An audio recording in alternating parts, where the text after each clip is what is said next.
नक्कीच आपण हे दृश्य या ठिकाणी बघू शकतो।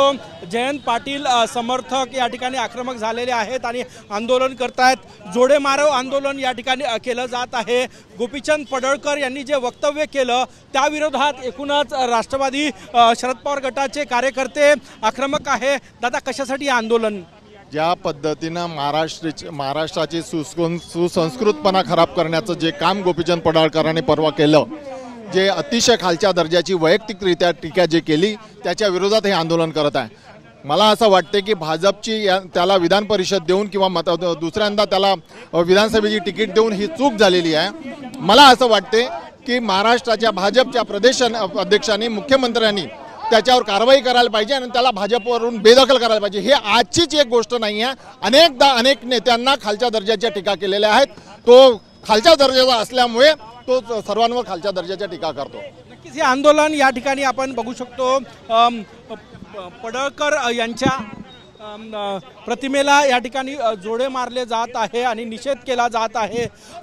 नागपुरातील व्हेरायटी चौकामध्ये एकूणच हे आंदोलन जे आहे ते या ठिकाणी आपल्याला पाहायला मिळत आहेत। आक्रमक आहे कारण की गोपीचंद पडळकर यांनी जे वक्तव्य केलेलं आहे ते वक्तव्य आपण हे दृश्य या ठिकाणी बघू शकतोय। बघा, हे वक्तव्य या ठिकाणी गोपीचंद पडळकर यांच्या प्रतिमेला जोडे मारून निषेध व्यक्त केला जात आहे। राष्ट्रवादीचे सगळे प्रमुख पदाधिकारी या ठिकाणी आहेत आणि निषेध करतायत।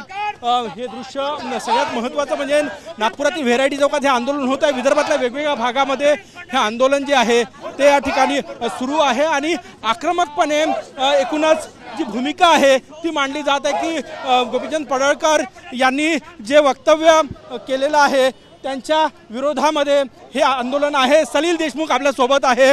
सलील देशमुख या आंदोलनात सहभागी झालेले आहेत। दादा, काय सांगणार? आक्रमकपणे हे आंदोलन होत आहे। मुर्दाबाद मुर्दाबाद आक्रमकपणे आंदोलन करताय गोपीचंद पडळकर विरोधात। हा मंगळसूत्र चोर आमच्या नेत्यांबद्दल अशा पद्धतीचं वक्तव्य करेल तर हा महाराष्ट्र खपून घेतला जाणार नाही। अगदी जोडे मारले जात आहे। जो ज्या लायकीचा तसाच काम होऊन राहिलाय।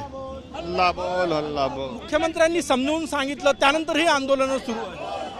त्या ठिकाणी हे कार्यकर्त्यांची भावना आहे आणि ती भावना व्यक्त होऊन राहिली आहे। नक्कीच आपण बघू शकतो सलील देशमुख या ठिकाणी सहभागी झालेले आहे आणि आक्रमक आहे। जे वक्तव्य गोपीचंद पडळकर यांनी केलेलं आहे त्या विरोधात हे आंदोलन। ज्या पद्धतीने गेल्या अनेक वर्षापासून हा गोपीचंद पडळकर आमच्या पक्षाच्या नेत्यांना सातत्याने चारित्र्य हनन करण्याचं काम करतोय। सुसंस्कृत महाराष्ट्राचा वारसा जपण्याचा दावा करणारे भारतीय जनता पार्टीचा नेतृत्व खरं जर या राज्याची बूज असेल तर त्यांनी ताबडतोब या गोपीचंद पडळकरवरती कारवाई करावी, पक्षात हकालपट्टी करावी। ते जर करणार नसेल तर या कुठेतरी त्यांचा पाठिंबा आहे, त्याच्या पाठिंब्याशिवाय गोपीचंद पडळकर इतकी हिंमत करू शकत नाही। महाराष्ट्राच्या मुख्यमंत्र्यांना माझं आव्हान आहे की तुम्हाला महाराष्ट्रात शांतता टिकवायची असेल तर गोपीचंद पडळकरला ताबडतोब भारतीय जनता पार्टीच्या पक्षातनं बाहेर काढावा। तुम्ही जर काढणार नसाल तर आम्ही त्याला घरात घुसून मारल्याशिवाय राहणार नाही आणि हिवाळी अधिवेशनामध्ये नागपूरमध्ये आल्यानंतर सुद्धा आम्ही त्याचा कसा बंदोबस्त करायचा याचा निर्णय आम्ही निश्चितपणे येणाऱ्या काळात घेणार आहोत। आक्रमक भावना या ठिकाणी राष्ट्रवादी शरद पवार गटाच्या पाहायला मिळतात।